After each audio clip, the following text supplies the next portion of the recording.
अच्छी बात है। मैं तो कहता हूँ प्रेम शुक्ला जी को गृह मंत्री भारत का बना देना चाहिए। निकम्मे है वो, इनके कहने के मुताबिक। अमित शाह जी जो है वो निकम्मे है, वो नहीं संभाल सकते बॉर्डर को। तो प्रेम शुक्ला जी को तो सारी चीजें मालूम है, तो प्रेम शुक्ला जी को भारत का गृह मंत्री बना देना चाहिए, हो जाएगा। ना केंद्र में कांग्रेस की सरकार बैठी है, ना टीएमसी की बैठी है, ना आपकी बैठी है, और ना महाराष्ट्र में बैठी है। और 5-6 महीने के पहले आया हुआ जो घुसपैठिया है, उसको अगर हम कागजात देते हैं तो इसका मतलब आपका एडमिनिस्ट्रेशन पे भी कंट्रोल नहीं है, कोई अधिकारी नहीं है आपको सत्ता में रहने का। जय हिंद दोस्तों, डिबेट पे चर्चा की एक और धमाकेदार डिबेट वीडियो में आप सबका स्वागत है। आज की ये डिबेट महाराष्ट्र से दिल्ली तक बांग्लादेशी घुसपैठियों पर चल रही राजनीति पर होने वाली है। दिल्ली के चुनावी माहौल में अभी बांग्लादेशी घुसनखोरी की एंट्री हो गई है। आज की ये डिबेट में प्रेम शुक्ला, प्रियंका कक्कड़ और आनंद दुबे ने हिस्सा लिया था।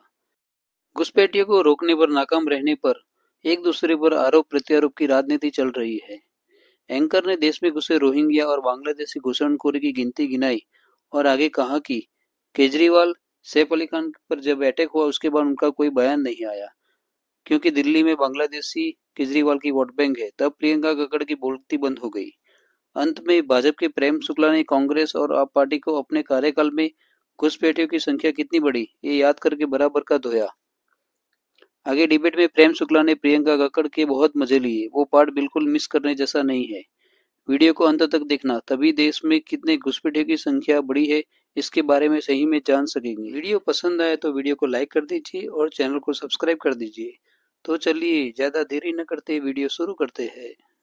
तो चलिए शुरू करते हैं।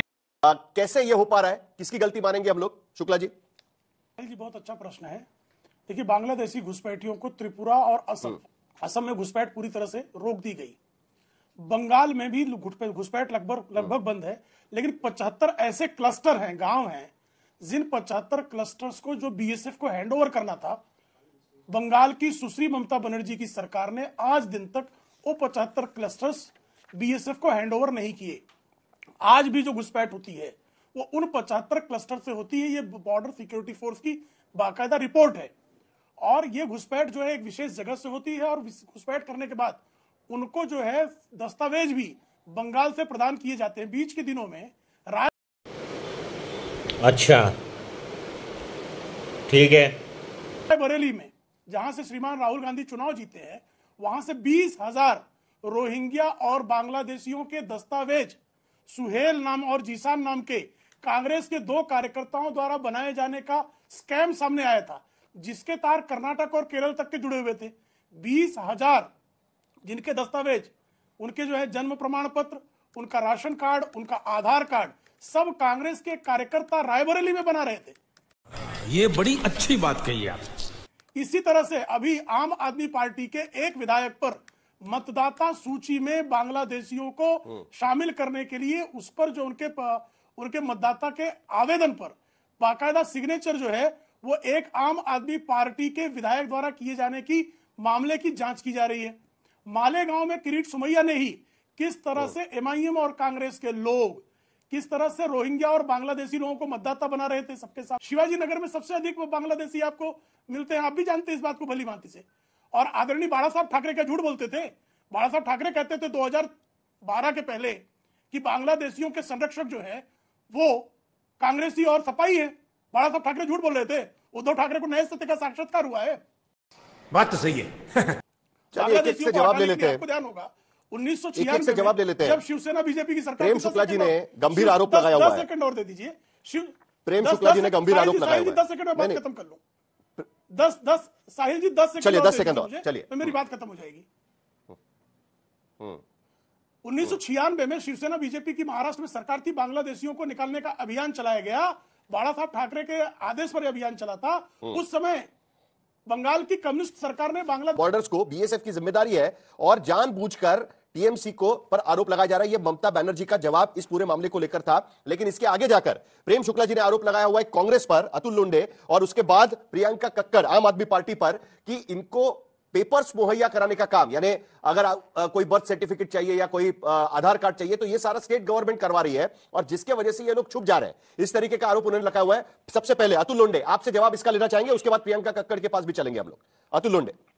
देखिए, बहुत अच्छी बात है। मैं तो कहता हूं प्रेम शुक्ला जी को गृह मंत्री भारत का बना देना चाहिए। निकम्मे हैं वो, इनके कहने के मुताबिक। अमित शाह जी जो है वो निकम्मे हैं, वो नहीं संभाल सकते बॉर्डर को। तो प्रेम शुक्ला जी को तो सारी चीजें मालूम है, तो प्रेम शुक्ला जी को भारत का गृह मंत्री बना देना चाहिए। और महाराष्ट्र में तो वो घुसपैठिया किरीट सोमैया जो है, लोगों के घुस में हथौड़े लेके घुसता है, फिर बाद में उन्हीं को बीजेपी में लेके वित्त मंत्री बना दिया जाता है, किसी को सांसद का टिकट दे दिया जाता है।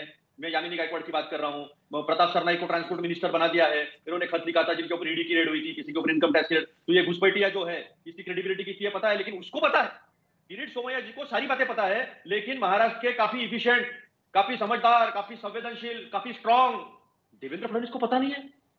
हटा दो देवेंद्र फडणवीस को गृह मंत्री पद से और किरीट सोमैया जी को लेकर आओ गृह मंत्री पद पर, तो प्रॉब्लम ही सॉल्व हो जाएगा। ना केंद्र में कांग्रेस की सरकार बैठी है, ना टीएमसी की बैठी है, ना आपकी बैठी है, और ना महाराष्ट्र में बैठी है। और 5-6 महीने के पहले आया हुआ जो घुसपैठिया है, उसको अगर हम कागजात देते हैं तो इसका मतलब आपका एडमिनिस्ट्रेशन पे भी कंट्रोल नहीं है, कोई अधिकारी नहीं है आपको सत्ता में रहने का, आपका एडमिनिस्ट्रेशन पे कंट्रोल ही नहीं है, ना आपका सिविक एडमिनिस्ट्रेशन पे कंट्रोल है, ना आपका बॉर्डर पे कंट्रोल है, ना आपके मंत्रियों को कुछ पता है, ना आपके मुख्यमंत्रियों को कुछ पता है। रायबरेली से कार्ड निकलते हैं बेचारे योगी जी, घरों पे लोगों के बुलडोजर चला देते हैं, उनको पता होता है कि कागजात बराबर नहीं है, अवैध कंस्ट्रक्शन किया हुआ है, वहां बुलडोजर चलाते हैं। लेकिन देश में लोग घुस रहे हैं, उनके रायबरेली में लोग घुस रहे हैं। एडमिनिस्ट्रेशन, लॉ एंड ऑर्डर जो राज्य का सब्जेक्ट है, केंद्र का नहीं है, उसमें सांसद का कुछ रोल नहीं होता है। अच्छा हुआ प्रेम शुक्ला जी ने नेहरू जी का नाम भी लिया, क्योंकि बार बार भी मोदी जी के लिए छोड़ दिया होगा उन्होंने, क्योंकि मोदी जी को नेहरू जी का नाम लेना बहुत पसंद है, तो शायद नेहरू जी का नाम उनके लिए छोड़ दिया होगा उन्होंने, नहीं तो उसके लिए तो नेहरू जी जिम्मेदार है। अरे आप कितने सालों से सत्ता में हो, अभी 11 साल ये है, इसके पहले आप 7-8 साल सत्ता में रहे हो, केवल आरोपी करते रहोगे फिलहाल। और प्रियंका कक्कड़ से मुझे यह सवाल पूछना है, क्योंकि आज भारतीय जनता पार्टी ने दिल्ली में प्रेस कॉन्फ्रेंस की, अनुराग ठाकुर और भारतीय जनता पार्टी के दिल्ली के अध्यक्ष प्रेस कॉन्फ्रेंस कर रहे थे। एक आरोप उन्होंने यह लगाया कि जिस दिन सैफ अली खान के घर पे कोई घुसा, उस पर चाकू से वार किया और बाकी सारी चीजें हुई, तब तो अरविंद केजरीवाल ने तुरंत प्रेस कॉन्फ्रेंस की और लॉ एंड ऑर्डर पे सवाल उठाए। जैसे ही पता चला कि भाई वो तो बांग्लादेशी घुसपैठिया है। आज सभी को नमस्ते। साहिल जी, मुझे लगता है कि उनको वो प्रेस वार्ता दोबारा देखनी चाहिए। और अरविंद केजरीवाल जी ने उसी प्रेस वार्ता में कहा था कि देश भर में घुसपैठिए आ रहे हैं, देश भर में रोहिंग्या आ रहे हैं, और ये सीधे तौर पर अमित शाह जी का फेलियर है, उसी प्रेस कॉन्फ्रेंस में कहा गया। दूसरी चीज, मुझे लगता है कि बीजेपी के प्रवक्ता को, अमित शाह जी को, प्रधानमंत्री मोदी को सैफ अली खान और उनके परिवार से माफी मांगनी चाहिए, क्योंकि वो देश के बॉर्डर सुरक्षित नहीं कर पाए और आज खबर आती है कि सब जगह बांग्लादेशी घुसपैठिए घुस गए। प्रेम शुक्ला जी कितने असमर्थ हैं, और इनकी पार्टी भी कितनी असमर्थ है कि महाराष्ट्र में पकड़े जाएं तो कांग्रेस की सरकार की गलती, दिल्ली में पकड़े जाएं तो आम आदमी पार्टी की। ये क्या कर रहे हैं, रोटियां सेक रहे हैं बॉर्डर पे, क्या करना है इनको, बॉर्डर सुरक्षा नहीं कर पाते तो। आपको पता है ना कि चीन भी घुस के लद्दाख में 2 काउंटीज बना चुका है, इतनी विफल रही है सरकार लॉ एंड ऑर्डर पे। और सुनिए साहिल जी, 5 स्टेट है जो बांग्लादेश से बॉर्डर में लगते हैं, असम भाजपा के पास, एनडीए सरकार के पास, मेघालय एनडीए सरकार, त्रिपुरा एनडीए सरकार, 2023 तक मिजोरम भी एनडीए सरकार था, वहां नकार दी गई है, और वेस्ट बंगाल। ये बार बार अपने स्टेट्स का तो बताते नहीं, कैसे घुसपैठिए आ रहे हैं हर जगह, बॉर्डर तो शहर इनके 4 स्टेट, 5 में से 4 स्टेट तो इनके हैं, कैसे अंदर आ रहे हैं, ये जानबूझ के घुसा रहे क्या, जैसे हरदीप पुरी जी ने दिल्ली में बसाया और बकायदा ट्वीट करके बताया कि बक्करवाला में बिठाया है, उनको बसाया है। मैं कह रही हूं अगर हरदीप पुरी जी को अरेस्ट कर लिया जाए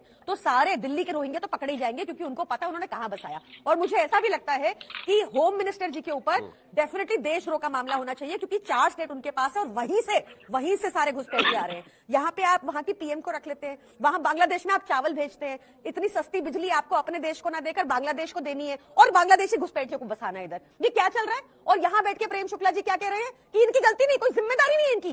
इतनी असमर्थ, निकम्मी, इनकॉम्पिटेंट सरकार को तुरंत इस्तीफा देना चाहिए। देश इनके हाथों में सुरक्षित नहीं है। पहले तो इनसे जवाब लीजिए कि 5 स्टेट तो तुम्हारे हैं जो बांग्लादेश के साथ बॉर्डर पे, वहां 4 स्टेट तो तुम्हारे हैं, तो तुमने वहां क्या किया? रहता है 6 महीने तक, यहां पर वो कागजात बनाए बिना भी किसी कंपनी में काम करता है, किसी बार में वेटर की भी नौकरी उसको मिल जाती है। ये कैसे हो पाता है, किसकी जिम्मेदारी मानी जाए? साहिल जी, सबसे पहले राजनीतिक इच्छा शक्ति की आवश्यकता है, और आदरणीय हिंदू हृदय सम्राट बाला साहेब ठाकरे ने ये बांग्लादेशी का जो मुद्दा है, कब से, सदियों से उन्होंने ये उजागर किया है।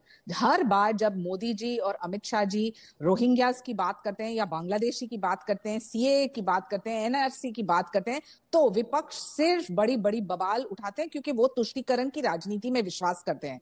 अब आपने देखे हैं आंकड़े, जो लोग पकड़े गए हैं ट्रेन में, जो लोग पकड़े गए हैं महाराष्ट्र में, आप देखेंगे कि हाल ही में 60 के ऊपर ऐसे आंकड़े हैं जो महाराष्ट्र में स्वयं पकड़ गए हैं। और जब किरीट सोमैया जी कहते हैं कि मालेगांव में देखिए कैसे ये बोगस वोटिंग हो रहा है और ये सब बांग्लादेशी है, तो ये सब लोग बहुत ही बवाल मचाते हैं। मैं पूछना चाहती हूँ कि जो एक राजनीतिक शरण इन लोगों को मिल रहे हैं, जब करोड़ों, सुनिए मेरी बात, जब करोड़ों की तादाद में पूरे देश में है, तो दिल्ली में कौन जिम्मेदार है? बांग्लादेश के जो लोग आ रहे हैं वेस्ट बंगाल से, ममता बनर्जी क्यों नहीं इसके ऊपर सख्त कार्रवाई कर रही है? जो एक हेमंत बिस्वा कर सकते हैं आसाम में, तो क्यों नहीं ममता बनर्जी कर सकती है वेस्ट बंगाल में? भाई करेंगे, वाह भाई भाई, तो ताली बजाने योग्य वचन है। अरे भाई 2014 से केंद्र में बीजेपी की सरकार, 2.5 साल से ज्यादा महाराष्ट्र में बीजेपी की सरकार। एक कुख्यात आरोपी 2000 किलोमीटर से चलकर महाराष्ट्र आता है, 6 महीने से मुंबई ठाणे में रहता है, पूरे इलाके में घूमता है, खाता पीता है, हमारे सेलिब्रिटियों के यहाँ चोरी करता है, हमले करता है, और जब पकड़ा जाता है तो बीजेपी लाचारी से कहती है काश अगर हम सरकार में होते ना तो इस बांग्लादेशी घुसपैठियों को पकड़ लेते, क्योंकि हम तो पकड़ना चाहते हैं लेकिन कांग्रेस वाले पकड़ने नहीं देते, शिवसेना वाले पकड़ने नहीं देते, महाविकास और आम आदमी वाले पकड़ने नहीं देते। तो साहिल भाई, इसका मतलब है राजनीतिक इच्छा शक्ति बहुत मजबूत है बीजेपी की। फिर से चुनाव करवाइए, बीजेपी को सत्ता दीजिए। बीजेपी बेचारी सत्ता में नहीं है, ये गजनी हो गई है, ये भूल गई है कि सत्ता में बैठी है, इसके ऊपर जिम्मेदारी है, इसको दायित्व है देश के 140 करोड़ लोगों को सुरक्षा देने की। लेकिन नहीं, वो नहीं देगी, वो तो केवल नेतागिरी करेगी ना। क्या सचमुच में को आगे करेगी? क्या सचमुच में डबल इंजन होने के बाद भी बांग्लादेशी घुसपैठियों पर काबू पाने में कहीं ना कहीं सरकार की नाकामी हो रही है क्या? या सचमुच में पश्चिम बंगाल की सरकार की नाकामी की वजह से बांग्लादेशी अंदर घुस रही है? ये सवाल दरअसल हमने देश के गृह मंत्री अमित शाह से पूछा था जब वो आज तक के कॉन्क्लेव में आए हुए थे, एजेंडा आज तक में। देखिए अमित शाह ने क्या जवाब दिया और उसके बाद ये चर्चा को हम आगे बढ़ाएंगे। देखिए अमित शाह क्या कह रहे थे। अब आपको 10 साल हो गए सरकार में रहते रहते, मैं जानना चाहता हूं कि ये बांग्लादेश से जो इलीगल इन्फिल्ट्रेशन हो रही है, जैसे आपने नक्सलवाद के खिलाफ एक टाइमलाइन दी, आपकी क्या टाइमलाइन? 96% सीमा पर फेंसिंग हो चुकी है, 4% सीमा से घुसपैठ हो रही है। इसके गांव चिन्हित कर मैंने दिसंबर 2019 में राज्य सरकारों को भेजे हैं। कितने गांव के पटवारी, पुलिस थाने और कलेक्ट्रेट को आप जरा सेंसिटाइज करिए। नया रेशन कार्ड बनाने कोई आता है, कोई आधार कार्ड बनाने आता है, या मतदाता सूची में नाम देखना है, तो उसकी पूछताछ ढंग से हो। आसाम में रुक गया, मैं विश्वास दिलाता हूं ओडिशा में भी रुक जाएगा, मगर बंगाल में नहीं रुक रहा है, झारखंड में नहीं रुक रहा है, क्योंकि कुछ सरकारें ये घुसपैठियों को अपना वोट बैंक मानती है, वो रोकना नहीं चाहते। तो अमित शाह कह रहे हैं कि 4% जहां पर फेंसिंग नहीं हुई है वहां से घुसपैठ हो रही है, लेकिन सवाल यह भी है कि जहां से घुसपैठ हो रही है वो आने के बाद यहां पर कागजात कैसे बना रहे हैं। तो अब देखिए किरीट सोमैया ने आज ये बात को कही है कि टुडे आफ्टरनून 1 बजे मैं जा रहा हूं सिल्लोड जो महाराष्ट्र में है, और वहां पर Bangladeshi Rohingya birth certificate scam हो रहा है। उनका यह कहना है कि 9 तहसीलों में 10,068 बर्थ सर्टिफिकेट के एप्लीकेशंस आए हुए हैं और सिल्लोड तहसील में 4,730 आए हुए हैं, और उनका यह कहना है कि ये सारे बांग्लादेशी और रोहिंग्या है। मुंबई पुलिस के पास भी इसकी जानकारी नहीं है, महाराष्ट्र पुलिस के पास भी इसकी जानकारी नहीं है। पीके जो व्यक्ति एलिजिबल था उसका आधार ऑलरेडी बन चुका, अब सिर्फ जो नए पैदा हो रहे हैं बच्चे या जो कोई परमिटेड सोर्सेज से आ रहे हैं उन लोगों का आधार बन सकता है, बाकी किसी का आधार प्रॉपर डॉक्यूमेंटेशन के बिना नहीं बनेगा, और उसके लिए बर्थ सर्टिफिकेट होना एकदम कंपल्सरी रिक्वायरमेंट है। इसीलिए अब लाइन लग रही है बर्थ सर्टिफिकेट बनाने की। तो अगर इसमें चाहे स्टेट गवर्नमेंट का काफी बड़ा रोल है, क्योंकि एक बार घुसपैठिया देश के अंदर आ गया तो केंद्र सरकार से जो गलती हुई नहीं हुई उसको वो एक बात हो गई, उसके बाद में तो जैन साहब जिम्मेदारी किसकी है, वही तो पूछ रहा हूं मैं। अब स्टेट गवर्नमेंट की जिम्मेदारी है कि ऐसे लोगों को आइडेंटिफाई करके उनको वापस भेजें, क्योंकि एक बार अगर घुसपैठिया देश के अंदर आ गया तो वो बॉर्डर क्रॉस करने के बाद में अगर वो डॉक्यूमेंटेशन बनवा लेता है और वो डॉक्यूमेंटेशन बनवा के झूठी डॉक्यूमेंटेशन, फोर्स डॉक्यूमेंटेशन बनवा के यहाँ रहता है, तो वो जिम्मेदारी प्योरली स्टेट गवर्नमेंट की है। उनको अपने सेल्स और अपनी सिस्टम एक्टिवेट करना चाहिए और इन लोगों को आइडेंटिफाई करके उनको वापस हिंदुस्तान से बाहर भेजना चाहिए। 4 से 14 के बीच में जो घुसपैठ हुआ, उसके अलावा घुसपैठ ना के बराबर हुई, ना के बराबर तो बहुत कम हुई। 96% फेंसिंग हो गई, 4% जगह बाकी रह गई। अब उसमें जैसा आप ही के इसमें आदरणीय अमित शाह जी ने कहा कि तहसीलदार को ग्राम पंचायत के जो अधिकारी हैं उनको सजग रखना चाहिए। तो ग्राम पंचायत के अधिकारी क्या करते, जैसे मैंने आपको बताया कि ग्राम पंचायत के अधिकारियों का दुरुपयोग करके रायबरेली में कांग्रेस के कार्यकर्ता जीशान ने एक केरल, कर्नाटक और रायबरेली का एक सिस्टम बना के 20,000 बर्थ सर्टिफिकेट दिए बांग्लादेशी और रोहिंग्या को। 20,000। अरे शुक्ला जी, अभी तो यहाँ पर पीके जैन कह रहे थे कि राज्य सरकार की रिस्पॉन्सिबिलिटी है, और इसको पकड़ा किसने? नहीं, उसी पे बता रहा हूं मैं आपको। पंचायत ने दे दिया बर्थ सर्टिफिकेट, अब एटीएस ने पकड़ा उसको। पकड़ा किसने? राज्य सरकार की एटीएस ने पकड़ा, और ये साबित हुआ कि वो वोटर बना रहा था। कौन वोटर बना रहा था? कांग्रेस का राहुल गांधी का कार्यकर्ता वोटर बना रहा था। मोहिंदर गोयल, ये आम आदमी पार्टी के विधायक हैं दिल्ली के, वो वोटर बना रहे थे। किस आधार पर वोटर बना रहे थे? तो बर्थ सर्टिफिकेट, स्थानीय बर्थ सर्टिफिकेट इश्यू कौन करता है? पंचायत इश्यू करती है, नगर निगम इश्यू करता है, नगर पालिका इश्यू करती है। अब नगर निगम नगर पालिका में जहां मान लीजिए बांग्लादेशियों को मैं नहीं निकालूंगी, ये किसका स्टेटमेंट है? ममता बनर्जी का स्टेटमेंट है। हेमंत सोरेन झारखंड में बाकायदा बांग्लादेशी आदिवासियों की डेमोग्राफी बदल रहे हैं। हमने भारतीय जनता पार्टी ने चुनाव में यह मुद्दा बनाया बाकायदा, और बांग्लादेशियों को हटाने पर हमने अभियान चलाया। लेकिन उन बांग्लादेशियों को बचा कौन रहा है? कांग्रेस के साथी हेमंत सोरेन। बांग्लादेशियों को बचा कौन रहा है? कांग्रेस की साथी तृणमूल कांग्रेस पार्टी। बांग्लादेशियों को बचा कौन रहा है? आम आदमी पार्टी। बांग्लादेशियों का आधार कार्ड बनवा कौन रहा है? चलिए अतुल लोंढे, पहले आप जवाब दीजिए। ठीक है, प्रियंका कक्कड़। साहिल जी, ये इनके झूठे आरोप है। तुम्हारे पास है ना पुलिस, तुम्हारे पास है ना पुलिस, फांसी चढ़ा दो। पर क्या जवाब है तुम्हारे पास? तुम्हारे पास पुलिस दिल्ली में है, इतनी असमर्थ और असहाय सरकार है। ये हर बार दूसरों पे ब्लेम करते रहेंगे। इनका काम क्या है? ये जानबूझ के देश में घुसपैठिए ला रहे हैं, उनके फर्जी वोट बनवाते हैं और उनसे अपनी पार्टी को वोट दिलवाते हैं। ये खेल चल रहा है इनका, झूठ पे झूठ बोलते हैं। इतनी ज्यादा निकम्मी क्या मैंने भाषा? मोहिंदर गोयल के खिलाफ पुलिस ने कार्रवाई किया ही नहीं सर। आपको सुनता है इसलिए क्योंकि आपको पता है कि तू तड़ाक की भाषा आप है ही इस लायक, इसलिए आपको सुनता है। मैंने तू तड़ाक की भाषा की क्यों बोलती हैं आप? सर मैंने नहीं की। जनाब की भाषा आपको नहीं आती है? आप बीच में क्यों टोकने लग गए? मैंने की ही नहीं। आपको आपको सुनाई वही देती है सर। मुद्दे पर मैंने नहीं की, आपको पता है। मुद्दे पर रहते हैं। चलिए मुद्दे पर रहते हैं। साहिल जी, मैंने कोई तू तड़ाक नहीं किया, ये झूठ बोल रहे हैं ताकि मैं बोलूं ना। नहीं, खत्म, bye bye, tata, goodbye, गया। वीडियो आखिर तक देखने के लिए धन्यवाद। उम्मीद है वीडियो आपको पसंद आई होगी। इस डिबेट के बारे में आप क्या सोचते हैं कमेंट में जरूर लिखते जाना। वीडियो लाइक और चैनल को सब्सक्राइब करना मत भूलना। चलो मिलते हैं एक और नए धमाकेदार डिबेट वीडियो में।